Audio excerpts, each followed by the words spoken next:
Good morning, welcome to our friend news bulletin లో ముందుగా headlines చూద్దాం. కొనసాగుతున్న ఏపీ అసెంబ్లీ సమావేశాలు, నేడు బడ్జెట్ పై చర్చ.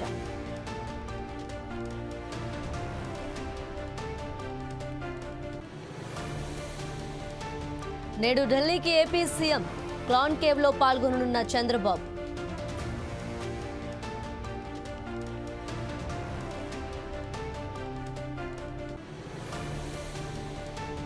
సర్కార్పై మాజీ మంత్రి ఫైర్, అసెంబ్లీ ప్రతిష్ట దిగజార్చేలా ప్రయత్నం.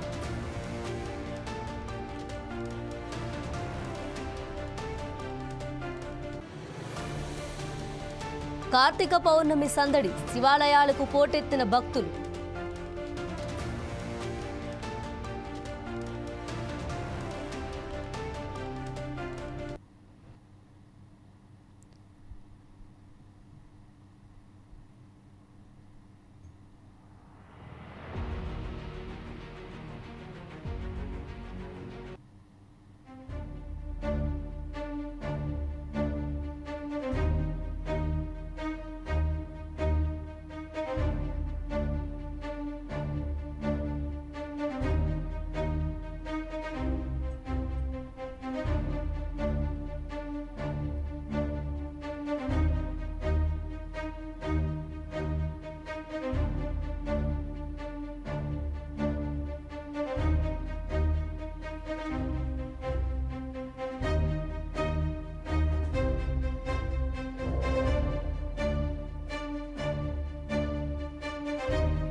బ్రేకింగ్ న్యూస్ చూస్తున్నాం. ఏపీ సీఎం చంద్రబాబు నాయుడు నేడు సాయంత్రం 4 గంటలకు ఢిల్లీకి వెళ్లనున్నారు. ఢిల్లీ పర్యటనలో భాగంగా పలువురు కేంద్ర మంత్రులతో ఆయన భేటీ కానున్నారు. రాష్ట్ర అభివృద్ధికి సంబంధించిన పలు కీలక అంశాలపై మంత్రులతో చర్చించనున్నారు. ఢిల్లీ నుంచి మహారాష్ట్ర ఎన్నికల ప్రచారానికి చంద్రబాబు వెళ్లే అవకాశం ఉందని సమాచారం. మహారాష్ట్ర ఎన్నికల్లో ఎన్డీఏ తరపున తన ప్రచారంపై క్లారిటీ తీసుకుంటారని తెలుస్తోంది.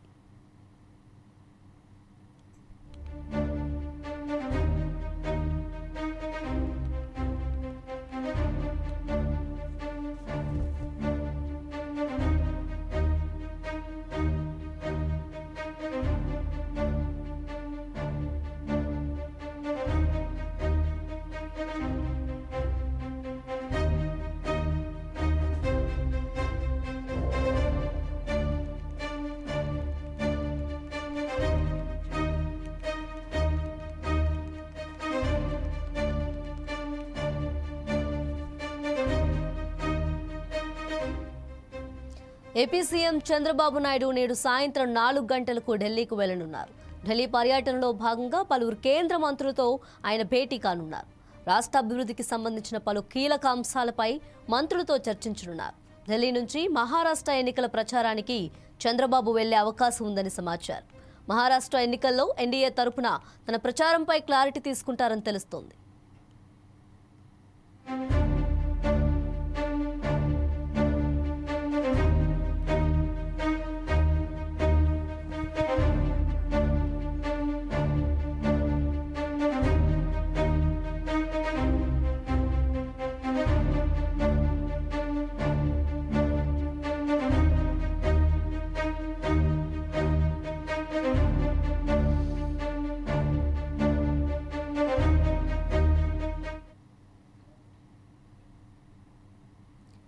తెలంగాణ గ్రూప్ 4 ఫలితాలు విడుదలయ్యాయి. సర్టిఫికేషన్ వెరిఫికేషన్ తర్వాత పోస్టులకు ఎంపికైన 8,084 అభ్యర్థుల జాబితాను విడుదల చేసింది తెలంగాణ పబ్లిక్ సర్వీస్ కమిషన్. ఏమైనా సమస్యలుంటే సంబంధిత అధికారులను సంప్రదించాలని కమిషన్ అభ్యర్థులకు సూచించింది. మొత్తం 8,180 గ్రూప్ 4 పోస్టుల భర్తీ కోసం 2022 డిసెంబర్ 1న ప్రభుత్వం నోటిఫికేషన్ జారీ చేసింది. ఈ పోస్టులకు 9,51,321 మంది అభ్యర్థులు దరఖాస్తు చేసుకున్నారు.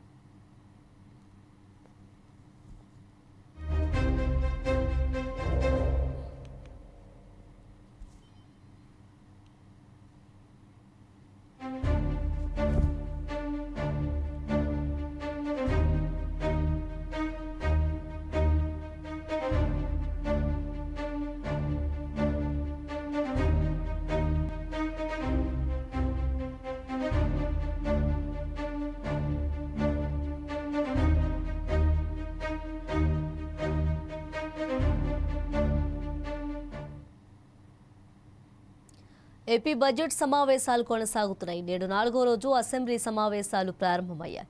ఇవాళ అసెంబ్లీలో 2 బిల్లులను ప్రవేశపెట్టనుంది ప్రభుత్వం.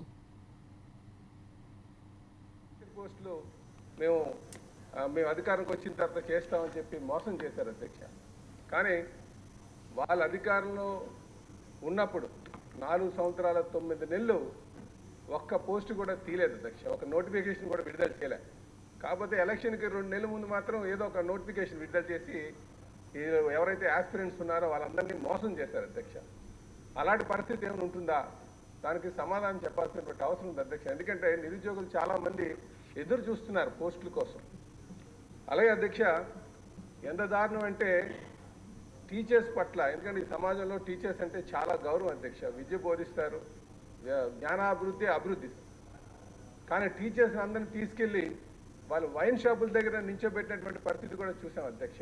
అంటే ఎందుకు ఈ మాట చెప్తున్నానంటే టీచర్స్ పట్ల ఏమాత్రం, విద్య పట్ల, జ్ఞానం పట్ల ఏమాత్రం గౌరవం లేనటువంటి ప్రభుత్వం గత 5 సంవత్సరాలుగా మనం చూసాం అధ్యక్ష. అందుకనే హెచ్ఆర్డి మినిస్టర్ గారిని ఎప్పుడు ఈ డిఎస్సి నోటిఫికేషన్ తీస్తారు, అలాగే ఆ ప్రభుత్వం కూడా అధ్యక్ష జాబ్ క్యాలెండర్ అన్నారు. అంటే నిరుద్యోగులను ఎంత మోసం చేశారు. ప్రతి ఏడాది జాబ్ క్యాలెండర్ తీస్తా అని చెప్పారు, అది కూడా తీయలేదు అధ్యక్ష. ఈరోజు గవర్నమెంట్ స్కూల్స్లో లక్షల మంది పిల్లలు వాళ్ళు అక్కడ ఆ స్కూల్ను మానేసి బయటికి వెళ్ళిపోయినటువంటి పరిస్థితి చూసాం అధ్యక్ష. ఈ ఒకవైపు చూస్తే వేల కోట్లు మనం స్కూల్ అభివృద్ధి కోసం, టీచర్ పోస్టుల కోసం ఖర్చు చేస్తుంటే, ఇంకొక వైపు పిల్లలు మానేసి వెళ్ళిపోతున్నారంటే ఏ విధంగా గత 5 సంవత్సరాలు స్కూల్ నడిపారో ఒక్కసారి ఆలోచన చేయాల్సిన అవసరం ఉంది అధ్యక్ష. అందుకే నేను యువ నాయకులు హెచ్ఆర్డి మినిస్టర్ గారిని అడుగుతున్నా, ఎప్పుడులోగా ఈ నిరుద్యోగుల యొక్క ఆకాంక్షను నెరవేరుస్తారు, ఆ డిఎస్సి విడుదల చేస్తారో తెలియజేస్తుందిగా కోరుతున్నా అధ్యక్ష. ధన్యవాదాలు. సురేష్ గారు, ఉదయగిరి. ప్లీజ్ ఉదయగిరి.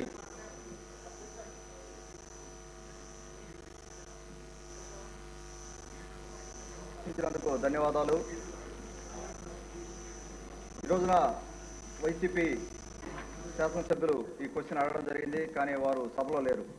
అంటే వారు గత ప్రభుత్వంలో వాళ్ళు తీసుకున్న పాలసీలు ఫెయిల్, చర్చకి ముందుకు వచ్చేదానికి ధైర్యం లేదు. ఒకటి మెర్జింగ్ ఆఫ్ స్కూల్స్ పాలసీ ఒకటి చేశారు, కంప్లీట్గా ఫెయిల్ అయిన పాలసీ అది. ముఖ్యంగా మా ఉదయగిరి నియోజకవర్గంలోనే నేను ప్రత్యేకంగా చూడడం జరిగింది. ఎంతోమంది పేద విద్యార్థులు స్కూల్స్లో నుంచి డ్రాప్ అవడం జరిగింది. అంటే ఎఫర్ట్ చేయలేక, దూరం పెట్టిన స్కూల్కి వెళ్ళలేక వాళ్ళు డ్రాప్ అవడం జరిగింది. అలాగే మెగా డిఎస్సి మన గౌరవ ముఖ్యమంత్రి గారు కానీ, విద్యాశాఖ మంత్రి నారా లోకేష్ గారు కానీ, మన గవర్నమెంట్ రాగానే మొదట సంతకం పెట్టింది మెగా డిఎస్సి ఉపాధ్యాయుల పోస్టులు భర్తీ చేయాలని. ఒక రకంగా మనం అందరం ఈ రోజున ఇక్కడ కూర్చొని ఉన్నామంటే ఆ ఉపాధ్యాయుల పుణ్యమే. వారిని సరైన రీతిలో గౌరవించలేదు గత ప్రభుత్వం. ఒక కక్షపూరితమైన ధోరణి, ప్రతి పాలసీలో కూడా వాళ్ళని కక్షపూరితమైన ధోరణితో వ్యవహరించడం జరిగింది. అలాగే 3, 4, 5 తరగతులను తీసుకెళ్లి హై స్కూల్లో పెట్టడం కానీ, నాడు నేడు స్కూల్స్లో జరిగిన అవినీతి అంతా మనకు తెలుసు. పూర్తిగా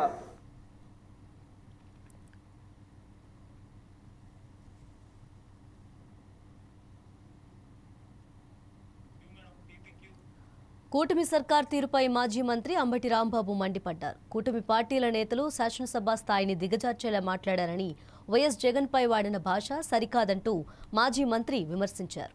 చంద్రబాబు నాయుడు అసెంబ్లీలో రఘురామకృష్ణంరాజును కస్టడీకి తీసుకుని హింసించారని చెప్పటం దారుణమని అన్నారు. రఘురామకృష్ణంరాజును హింసించనే లేదని సుప్రీంకోర్టే చెప్పిందని తెలిపారు. హామీలిచ్చి ప్రజలను మోసం చేసిన చంద్రబాబు నాయుడుపై ఎందుకు 420 సెక్షన్ కింద కేసు నమోదు చేయకూడదని ప్రశ్నించారు.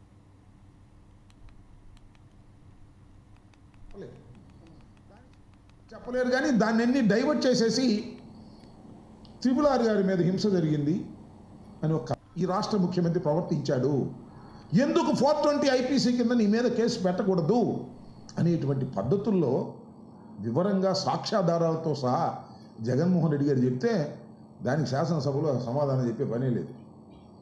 మాకు 164 మంది ఉన్నారన్నారు, ఏది ఒక్కరిని చెప్పమన్న సమాధానం దీనికి?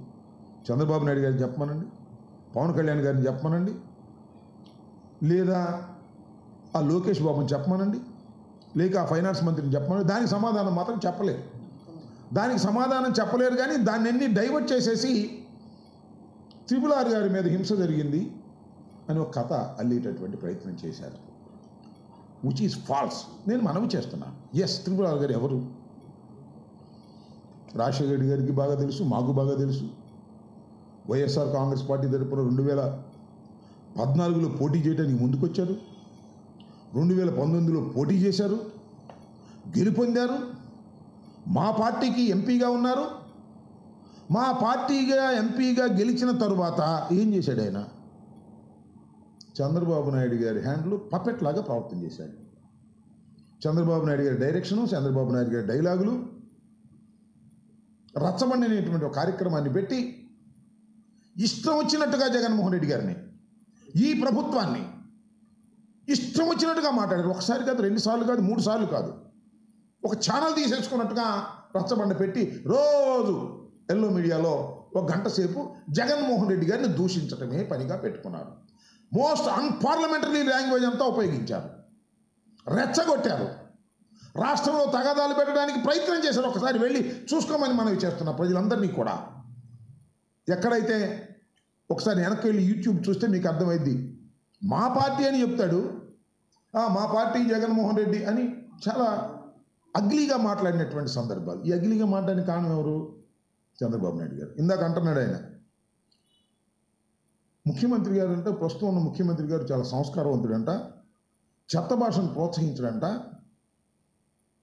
వ్యక్తుల్ని గౌరవిస్తాడంట, అసెంబ్లీకి రావాలంట. నువ్వు మాట్లాడిన చెత్త భాషని, నువ్వు మాట్లాడిన అగ్లీ భాషని, నువ్వు మాట్లాడినటువంటి అన్పార్లమెంటరీ విధానాన్ని రచ్చబండలో సమర్థించింది ఎవరు? మా పార్టీ. నువ్వు మా పార్టీ ఉండి మా కండువా వేసుకొని మమ్మల్ని తిట్టి రెచ్చగొట్టి అనేకమైన, ఇవాళ మనం చెప్తున్నాం కదా, సోషల్ మీడియాలో పోస్టులు పెడుతున్నారు, మాట్లాడుతున్నారు, రోజు మీరు అరెస్ట్ చేస్తున్నారే, అంతకన్నా ఫిల్తీ లాంగ్వేజ్ రఘురామకృష్ణరాజు గారు వాడారు. నేను ఈ సందర్భంగా చెప్తే, రఘురామకృష్ణరాజు గారిని నేను వ్యక్తిగతంగా అనను. కానీ మొన్న అసెంబ్లీ ఎన్నికల్లో రఘురామకృష్ణరాజు గారికి ఒకనొక సందర్భంలో టికెట్ లేదనుకున్నారు. మీకు గుర్తుండే ఉంటుందిగా, చంద్రబాబు నాయుడు గారు టికెట్ ఇవ్వడం అనుకున్నారు. ఇవ్వడం అనుకున్నప్పుడు ఏం మాట్లాడాడే రఘురామకృష్ణరాజు గారు చంద్రబాబు నాయుడు గారి గురించి? ఏం మాట్లాడాడు గుర్తుందా మీకు? ప్రజలకు గుర్తుందా? చంద్రబాబు గుర్తుందా? పవన్ కళ్యాణ్ గారికి గుర్తుందా? ఏం మాట్లాడు? నాకే టికెట్ ఇవ్వలేని వాడు ఇంకా రాష్ట్రాన్ని ఏం పరిపాలిస్తాడు? నాకే టికెట్ ఇవ్వలేని వాడు ఇంకా రాష్ట్రానికి ఏం చేస్తాడు అనేటువంటి మాట మాట్లాడుతూ, రాబోయే కాలంలో మీ సంగతి తెలుస్తాను అని. మీ సంగతి తెలుసుకుంటే అర్థం ఏంటి? నేను ఎంపీగా వైఎస్ఆర్ కాంగ్రెస్ పార్టీలో ఉన్నా నా చేత నువ్వే మాట్లాడించావు, ఇవన్నీ బయట తీస్తాను అనేటువంటి మాట మాట్లాడిన మాట వాస్తవమా కాదా చెప్పమని అడుగుతా ఉన్నా. ఈ రాష్ట్ర ముఖ్యమంత్రి ప్రవర్తించాడు ఎందుకు? ఏపీ అసెంబ్లీ సమావేశం నుంచి నారా లోకేష్ మాట్లాడుతున్నారు. లైవ్ చూద్దాం. అనేక మార్లు మీటింగ్లు కూడా కమిషనర్ గారి నాయకత్వంలో పెడతాం కూడా జరిగింది అధ్యక్ష. గత ప్రభుత్వం లాగా ఉపాధ్యాయుల కోసం తలుపులు మేము మూసేలేదు అధ్యక్ష. ప్రతి వారం ఫ్రైడే 11 నుంచి 2 వరకు మా తలుపులు ఉపాధ్యాయుల కోసం తెరుస్తున్నాయి. వాళ్ళ సమస్యలు మేము తెలుసుకుంటున్నాం. ఒకవేళ వాళ్ళు రాకపోతే మా కమిషనర్ గారే సంఘానికి ఫోన్ చేసి, మీరు ఎందుకు రాలేదు, మీకు టైం ఇచ్చాం కదా అని ఉల్టా మేమే ప్రశ్న అడిగి వాళ్ళని కూర్చోబెట్టుకుని, ఎందుకంటే మేము కూడా చాలా నేర్చుకోవాల్సిన అవసరం ఉంది అధ్యక్ష. ఎందుకంటే ఫీల్డ్లో ఉండేది ఉపాధ్యాయులు, సెక్రటరియట్లో ఉండేది మంత్రి గారు. ఫీల్డ్ రియాలిటీలు తెలుసుకోవాలంటే కంపల్సరీ ఉపాధ్యాయులతో మాట్లాడాల్సిన అవసరం ఉంది. నిరంతరం మేము చర్చిస్తున్నాం. గత 5 నెలలుగా చర్చలు జరుపుతున్నాం. జియో 117కి త్వరలోనే ఒక ఆల్టర్నేటివ్ తీసుకొస్తామని ఈ సభాముఖంగా ఉపాధ్యాయులకి గౌరవ సభ్యులు సురేష్ గారు కూడా నేను హామీ ఇస్తున్నా అధ్యక్ష. ప్రధానంగా అధ్యక్ష, హెరాస్మెంట్ అనేది ఉండకూడదు. ఉపాధ్యాయుల బాధ్యత పిల్లలకి చదువు చెప్తాం. ఇన్ఫ్రాస్ట్రక్చర్ మానిటరింగ్ మేనేజ్మెంట్ మొత్తం ఇతర రాష్ట్రాల ఎస్టేట్ మేనేజర్స్ అనే పేరుతో అది మానిటర్ చేస్తున్నారు అధ్యక్ష. అట్లా ఒక ఆల్టర్నేటివ్ తీసుకురావాల లక్ష్యంతో మేము పనిచేస్తున్నాం. ఇప్పటికీ బాత్రూమ్ ఫోటోలు ఇవన్నీ కూడా ఉపాధ్యాయుల బాధ్యత కాదని చాలా స్పష్టంగా నేను చెప్తాను జరిగింది అధ్యక్ష. సో చాలా క్లియర్గా ఆంధ్రప్రదేశ్ మోడల్ ఆఫ్ ఎడ్యుకేషన్ తీసుకొచ్చే బాధ్యత మేము తీసుకుంటాం అధ్యక్ష.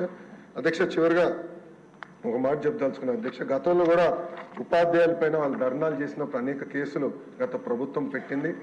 ఆ కేసులన్నీ కూడా సరైన కేసులు కావు, దొంగ కేసులు. ఎట్లయితే మీ పైన పెట్టారు, నా పైన పెట్టారు, అట్లనే ఉపాధ్యాయుల పైన దొంగ కేసులు పెట్టారు అధ్యక్ష. ఇప్పటికీ మేము డీజీ గారితో కూడా మేము చర్చించాం. ఆ కేసులు కూడా త్వరలోనే మన ప్రభుత్వం తీయబోతుందని సభాముఖంగా ఉపాధ్యాయులందరినీ నేను ఆలోచిస్తున్నాను. క్వశ్చన్ నెంబర్ 27 అండి. సాంఘిక సంక్షేమ మంత్రి శాఖ మంత్రి. అధ్యక్ష, మొదటి ప్రశ్నకు సమాధానం అధ్యక్ష. అంచనాలు సిద్ధం చేయడం ఏంటి అధ్యక్ష, త్వరలో పనులు చేపట్టడం అవుతుంది అధ్యక్ష. రెండో ప్రశ్నకు సమాధానం అధ్యక్ష.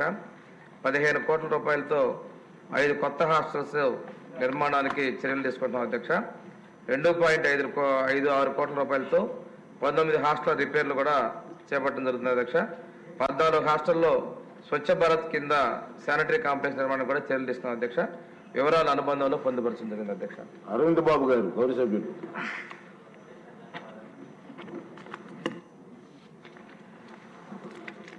గౌరవ శాసనసభ్యులందరూ కూడా ఈ సోషల్ వెల్ఫేర్ హాస్టల్స్, సాంఘిక సంక్షేమ హాస్టల్స్ మీద దృష్టి పెట్టాలి.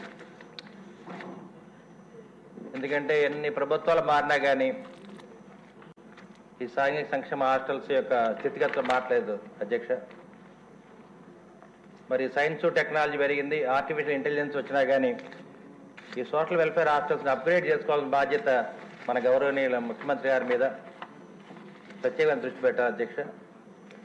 మరి పల్నాడు జిల్లా ముఖద్వార నరసరావుపేటలో దాదాపు సోషల్ వెల్ఫేర్ హాస్టల్స్ 9 ఉన్నాయి అధ్యక్ష.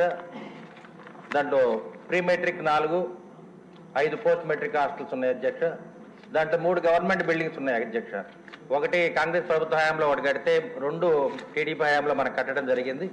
మిగతా అన్ని కూడా అద్దె భవనాల్లో మరి పిల్లలందరూ కూడా నివాసం ఉన్నారు అధ్యక్ష. మౌలిక సదుపాయాలు ఎక్కడ కూడా లేవు అధ్యక్ష. ముఖ్యంగా బాత్రూమ్లు కానీ, వాటర్ సప్లై, ఎలక్ట్రిసిటీ ఇవన్నీ కూడా సప్లై లేదు అధ్యక్ష.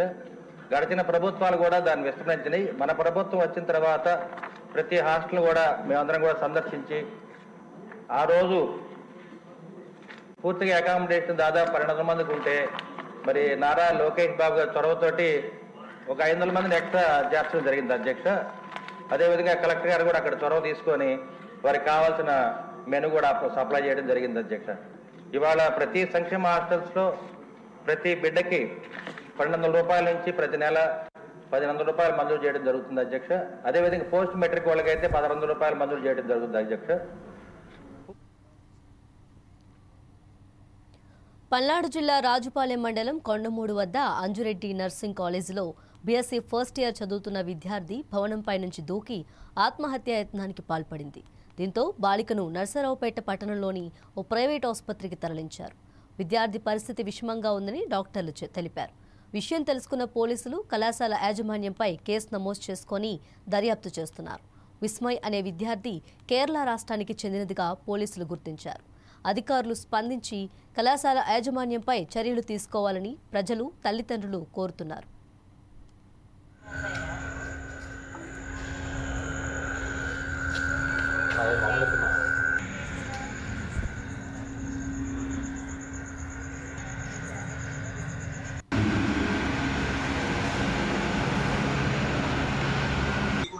మేము తీయట్లేదండి, ఫార్మాట్ మాది తీయకూడదు అన్నా, తీయకూడదన్న. మేము తీయట్లేదండి, ఫార్మాట్ మాది తీయకూడదు అన్నా, తీయకూడదన్న. కాకినాడ జిల్లా రౌతులపూడి మండలం శ్రీహర్ష ఇంగ్లీష్ మీడియం స్కూల్లో పండిట్ జవహర్లాల్ నెహ్రూ పుట్టినరోజు వేడుకలు ఘనంగా స్కూల్ యాజమాన్యం నిర్వహించారు. ఈ కార్యక్రమంలో కరస్పాండెంట్ గాలికృష్ణ పాల్గొన్నారు. మన దేశంలో మొదటి ప్రధాని పుట్టినరోజు వేడుకలు దేశమంతా జరుపుకుంటామని కరస్పాండెంట్ అన్నారు. ఏజెన్సీ ప్రాంతమైన రౌతులపూడి మండలంలో ఎంతో మంది పిల్లలు విద్య పట్ల వెనుకబడి ఉన్నారని, వారందరి కోసమే తక్కువ ఫీజులతో అత్యుత్తమ విద్యను అందించడమే లక్ష్యంగా ప్రారంభించామని తెలిపారు. పిల్లల్లో బాలల దినోత్సవం ఎందుకు జరుపుకుంటున్నాము అనే ఆలోచన తీసుకురావాలి అనే ఒక సంకల్పంతో ఈరోజు ఈ కార్యక్రమాన్ని చేపట్టడం జరిగింది. అయితే వీటితో పాటు భగవద్గీత శ్లోకాల మీద కూడా మేము మా స్కూల్లో ఒక హైదరాబాద్ నుంచి ఒక మేడం గారిని పిలిపించి శ్లోకాల మీద మేము పిల్లలకి భగవద్గీత అంటే ఏమిటి అని తెలియజేయాలనే ఒక ఉద్దేశంతో వాటిని వీక్లీ వన్స్ మేము ఈ కార్యక్రమాన్ని నిర్వహించడం జరుగుతుంది. వీటితో పాటు పిల్లల్లో నైతిక విలువలు పెరగాలనే ఒక ఉద్దేశంతో ఈరోజు మేము ఈ కార్యక్రమంలో మంచి అంశాలని తీసుకొని వాటిని ఒక నాటక రూపంలో తల్లిదండ్రులకు తెలియజేయాలని. ఖమ్మం జిల్లా పాలేరు నియోజకవర్గంలోని శైవ క్షేత్రాలు భక్తులతో కిటకిటలాడాయి. కార్తీక పౌర్ణమి సందర్భంగా తీర్థాల సంగమేశ్వరాలయం, కూసుమంచి గణపేశ్వరాలయానికి తెల్లవారుజామునే వచ్చిన భక్తులు స్వామివారిని దర్శించుకొని ప్రత్యేక పూజలు, అభిషేకాలు నిర్వహించారు. కార్తీక పౌర్ణమి సందర్భంగా శివలింగాలను ప్రత్యేకంగా అలంకరించారు. భక్తులు త్రివేణి సంగమంలో దీపాలు వదిలి ఆలయంలో దీపాలు వెలిగించారు. అనంతరం నాగులపుట్టలో పాలు పోసి ఆంజనేయ ఆలయం వద్ద భక్తి శ్రద్ధలతో పూజలు చేశారు.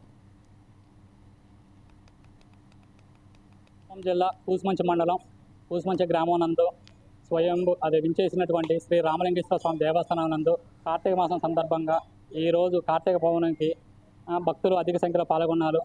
ఈరోజు కార్తీక పౌర్ణమి రోజు భక్తులు ఉదయం తెల్లవారుజాము 4 గంటల నుంచి స్వామివారి అభిషేకాలు, అలాగే స్వామివారి అభిషేకాలు, దర్శనాలు, ఉచిత దర్శనాలు అన్నీ కూడా ఏర్పాటు చేయడం జరిగింది. భక్తులకి ఎలాంటి ఇబ్బంది కలగకుండా ప్రత్యేక క్యూ లైన్లు, అలాగే భక్తులకి తీర్థ ప్రసాదాలు ఏర్పాట్లు చేయడం జరిగింది. జిల్లా కూసుమంచి మండలం కూసుమంచి గ్రామంలో గలటువంటి గణపేశ్వరాలయం చాలా ప్రసిద్ధమైనటువంటిది. ఇది కాకతీయుల కాలంలో నిర్మించబడినటువంటి శివాలయం. ఇది రాష్ట్రంలోనే కాకుండా దేశంలో కూడా ఉన్నటువంటి శివలింగాల్లో అతిపెద్ద శివలింగాల్లో ఇది మొదటిది. దీనికి బ్రహ్మసూత్రం చేయబడినటువంటి శివలింగం కాబట్టి దీనికి వివిధ రాష్ట్రాల నుంచి, అనేక జిల్లాల నుంచి కూడా ఇక్కడికి అనేక మంది భక్తులు ప్రత్యేకంగా శివరాత్రికి, అదేవిధంగా కార్తీక పౌర్ణానికి పెద్ద ఎత్తున జనాలు వచ్చి ఇక్కడ పూజలు చేసుకుంటూ ఉంటారు. ఇక్కడ పూజించినటువంటి కోరికలు ఏవైతే ఉన్నాయో అది కూడా మళ్ళీ రాబోయే శివరాత్రికి కానీ, మళ్ళీ రాబోయే పౌర్ణమికి కానీ తీరుతాయనేటువంటి ఒక అభిలాషతోటి పెద్ద ఎత్తున జనాలు వచ్చి ఇక్కడ ఈ ఆలయంలో దర్శనం జరుగుతూ ఉంటుంది. కాబట్టి భక్తులందరూ కూడా ఇంకా పెద్ద సంఖ్యలో తరలి రావాలని, దానికి సంబంధించినటువంటి ఏర్పాట్లన్నిటి కూడా ఈ ఎండోమెంట్ వాళ్ళు కానీ, దేవస్థానం వాళ్ళు కానీ చాలా చక్కగా చేస్తూ ఉన్నారు. భక్తులు కూడా చాలా క్యూ లైన్లో క్రమశిక్షణతో ఇక్కడ దేవ దర్శనం చేసుకోవడం జరుగుతారు. ఖమ్మం జిల్లా కూసుమంచి మండలం కూసుమంచి గ్రామం నందు స్వయంభూ కృష్ణా జిల్లా మచిలీపట్నం మంగినపూడి బీచ్ వద్ద అలజడి వాతావరణం నెలకొంది. బంగాళాఖాతంలో అల్పపీడనం ప్రభావంతో ఉధృతంగా సముద్రపు అలలు ఏర్పడింది. అలల ఉధృతికి కొంతమేర సముద్రం ముందుకు వచ్చింది. సముద్రం ముందుకు రావడంతో సముద్రపు నీళ్లు రోడ్డు మీదకు ప్రవహించింది. బీచ్కు వెళ్లి పరిస్థితి collector DK Balaji, joint collector Geethanjali Sharma సమీక్షిస్తున్నారు. నేడు కార్తీక పౌర్ణమి కావడంతో సముద్ర స్నానాలకు అధికారులు విస్తృత ఏర్పాట్లు చేస్తున్నారు.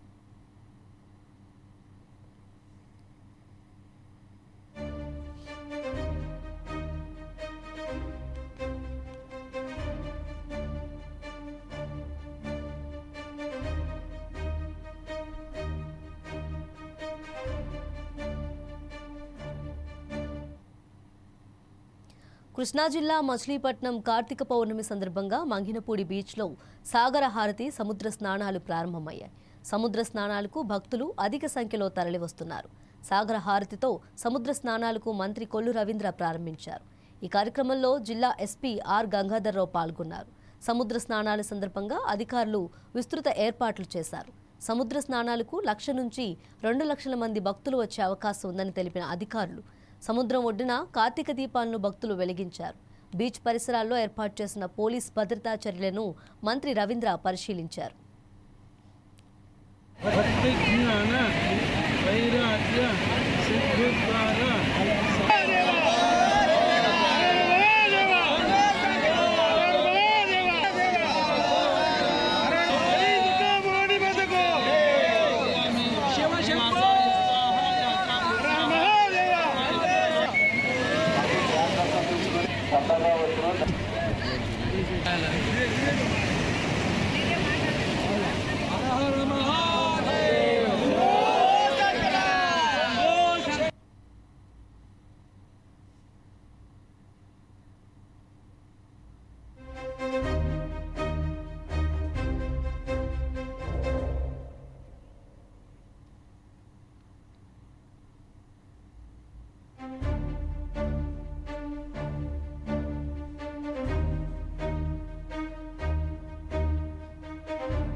విశాఖ భీమిలి నియోజకవర్గం తగరుపు వలస గోస్తాని బ్రిడ్జ్ రైలింగ్ ఢీకొని కారు గోస్తాని నదిలో పడింది.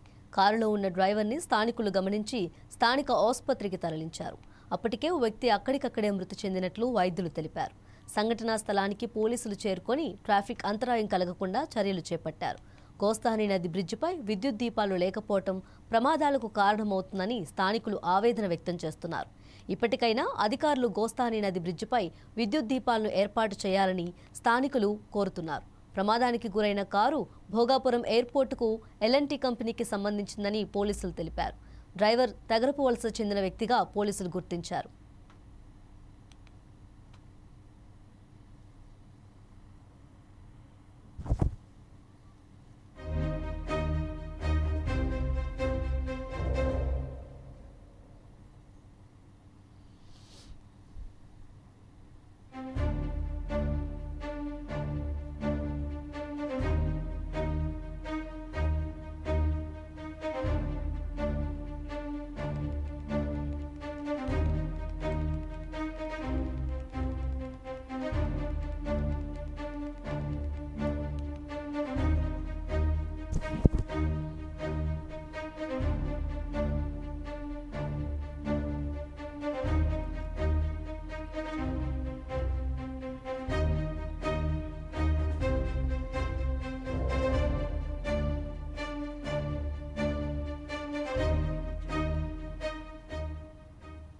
విశాఖ భీమిలి నియోజకవర్గం తగరపు వలస గోస్తాని బ్రిడ్జ్ రైలింగ్ ఢీకొని కారు గోస్తాని నదిలో పడింది.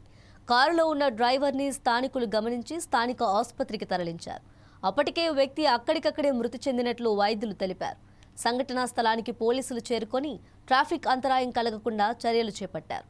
గోస్తాని నది బ్రిడ్జిపై విద్యుత్ దీపాలు లేకపోవడం ప్రమాదాలకు కారణమవుతుందని స్థానికులు ఆవేదన వ్యక్తం చేస్తున్నారు. ఇప్పటికైనా అధికారులు గోస్తాని నది బ్రిడ్జిపై విద్యుత్ దీపాలను ఏర్పాటు చేయాలని స్థానికులు కోరుతున్నారు. ప్రమాదానికి గురైన కారు భోగాపురం ఎయిర్పోర్టుకు L&T కంపెనీకి సంబంధించిందని పోలీసులు తెలిపారు. డ్రైవర్ తగరపు వలస చెందిన వ్యక్తిగా పోలీసులు గుర్తించారు.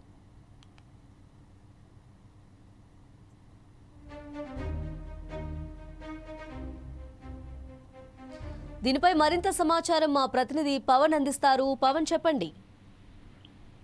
తేజస్విని, రాత్రి సుమారు 10 గంటల సమయంలో భోగాపురం ఎయిర్పోర్ట్ నుంచి విధులు ముగించుకొని వస్తున్న తగరపాస వాసి డ్రైవరు గోస్తాని నది బ్రిడ్జి పైకి రాగానే ఒక్కసారిగా రైలింగ్ ను గుద్దుకోవడం జరిగింది. గుద్దుకున్న వెంటనే నదిలో కారు బోల్తా పడింది. స్థానికులు గుర్తించి వెంటనే ఉడ్డిన అంబులెన్స్ కి ఫోన్ చేసి హాస్పిటల్కి అయితే తరలించారు. హాస్పిటల్కి తరలించే దారి మధ్యలోనే ఆయన చనిపోయి ఉంటాడని చెప్పి వైద్యులు ధృవీకరించారు.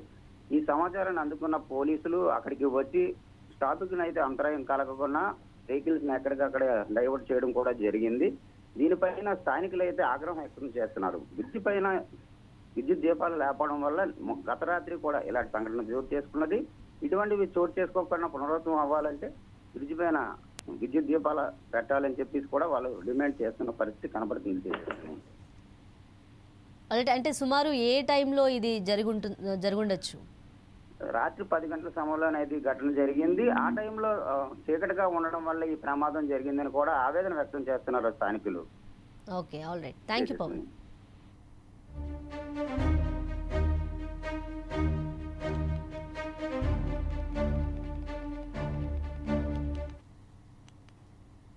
డిసెంబర్ 1న హైదరాబాద్ పరేడ్ గ్రౌండ్లో జరగబోయే మాలల సింహ గర్జన సభను విజయవంతం చేయాలని పట్ల నాగరాజు అన్నారు. కొన్ని మనువాద RSS శక్తులు ఏకమై మన జాతి మీద జరుగుతున్న దాడిని అరికట్టే సమయం ఆసన్నమైందని ఆయన తెలిపారు. దీనికి అందరం కంకణం బద్దులై మన ఆత్మగౌరవాన్ని, మన జాతి అస్తిత్వాన్ని కాపాడుకుందామని వెల్లడించారు. ఉద్యోగస్తులు మరి మాల కుటుంబ సభ్యులు, మాల ఉపకులాలు అందరూ కూడా భారీ ఎత్తున తరలి రావాలని ఈరోజు ప్రెస్ మీట్ పెట్టడం జరిగింది. గత 30 సంవత్సరాల నుండి ఏదైతే మాలల పైన దాడి జరుగుతుందో, దోసుకున్నారు అనేది ఒక ప్రచారం పోయి మిగతా పార్టీ అంటే కాంగ్రెస్ కానివ్వండి, బీజేపీ కానివ్వండి, TRS కానివ్వండి, లేక ఇతర ఏ పార్టీలు అయినా కూడా మాలలు అంటే చిన్న చూపు చూస్తున్నారు. వీళ్ళు అత్యధిక అల్పం, వీళ్ళతో నేను కాదు అనే ఒక దుష్ప్రచారం జరిగింది. కాకపోతే రేపు జరగబోయే మీటింగ్ దిశ మాలల యొక్క సత్తా ఎందుకు చూపెడుతుంది. ఈ యొక్క సుప్రీంకోర్టు ఇచ్చిన ఏదైతే RSS భావజాలతో ఇచ్చిన జడ్జిమెంట్ అవుతుందో దానిపైన తప్పనిసరిగా క్రిమిలేయర్ సిడబ్ల్యూస్కి లేనిది మాల మాదిగలకు క్రిమిలేయర్ అని ఇచ్చారు. దానిపైన కూడా దిశ తీసుకునే విధంగా మాలలందరినీ ఒక రూఫ్ కింద ఒక గొడుగు కింద తెచ్చి మాలలకు రాబోయే తరాలకు కూడా ఈ యొక్క అంబేద్కర్ ఫలాలు అందే విధంగా రిజర్వేషన్ ఏదైతుందో అందరికీ సమానంగా రావాలనేది మా యొక్క ఉద్దేశం. ఐక్యంగా ఉండి మన సత్తా ఏందో చూపించుకుందామని చెప్పి వాళ్ళందరూ కూడా ఈ సుప్రీంకోర్టు డిసిషన్ వలన మాలలలో ఒక ఆందోళన వచ్చింది. ఏంటిది మాల కమ్యూనిటీకి చాలా చిన్న చూపు ఉంది అని చెప్పి అన్ని డిస్ట్రిక్ట్స్లలో స్పందన రావడం జరిగింది. మాలలకు ఒక ఆత్మ గౌరవం కల్పించాలి. మాలలు కూడా పెద్ద సంఖ్యలో ఉన్నారు. Second largest cost in Telangana అని చెప్పి మాలలందరూ కూడా 1 డిసెంబర్ నాడు పెద్ద ఎత్తున పరేడ్ గ్రౌండ్స్లో పబ్లిక్ మీటింగ్ పెట్టి మాలలు మాకు విశాఖలో డిసెంబర్ 7 నుంచి చిన్నజీఆర్ స్వామి గీతా జయంతి వేడుకలు అంగరంగ వైభవంగా నిర్వహిస్తున్నట్లు వికాస తరంగిణి ఏపీ అధ్యక్షుడు ఎంఎస్ఎస్ఆర్ వర్మ తెలియజేశారు. వేడుకలు ప్రముఖ ఆధ్యాత్మిక ఆచార్యులు త్రిదండి చిన్నజీఆర్ స్వామి వారి చేత నిర్వహిస్తున్నట్లు ఆయన పేర్కొన్నారు. విశాఖలో నిర్వహించిన నిర్వాహక ఏర్పాట్ల కార్యక్రమంలో ఆయన వివరించారు. డిసెంబర్ 7వ తేదీ నుంచి డిసెంబర్ 11వ తేదీ వరకు విశాఖపట్నంలోని సీతమ్మధార రైతు బజార్ దగ్గరలోని వర్మ కాంప్లెక్స్ ప్రాంగణంలో జరుగుతున్నాయని వెల్లడించారు.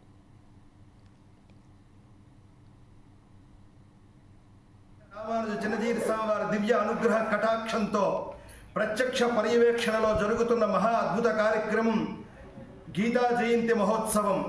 రండి అందరూ తరిద్దురు గాని విశాఖపట్నం సీతమ్మధార దగ్గర ఉండేటువంటి ఎంకేకే బర్మా కాంప్లెక్స్ లో జరగనున్నది. డిసెంబర్ 7వ తేదీ నుంచి 11వ తేదీ వరకు కార్యక్రమాలు జరుగుతాయి. పాత ఈనాడు ఆఫీస్ దగ్గర ఉండేటువంటి ప్రాంతం అందరూ ఆహ్వానితులే. ఇందులో ఎన్నో మహత్తరమైనటువంటి కార్యక్రమాలు సంకల్పం చేశారు. అందులో ప్రధానమైనటువంటి కార్యక్రమంలో స్వామివారి నిత్య ఆరాధన, ఉదయం పూట తీర్థగోష్ఠి కార్యక్రమం, దానికి పూర్వరంగంగా భగవద్గీత పారాయణ. ఇది ఉదయం కార్యక్రమంలో భాగంగా జరుగుతుంది. సాయంత్రం కార్యక్రమంలో 5:30 సామూహిక శ్రీ విష్ణు సహస్రనామ పారాయణ కార్యక్రమం. అనంతరం భగవద్గీత మీద ప్రవచన కార్యక్రమం జరుగుతుంది, గీతామృత ప్రవచనం.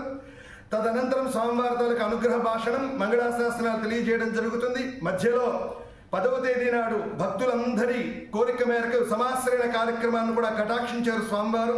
రండి, తరించండి.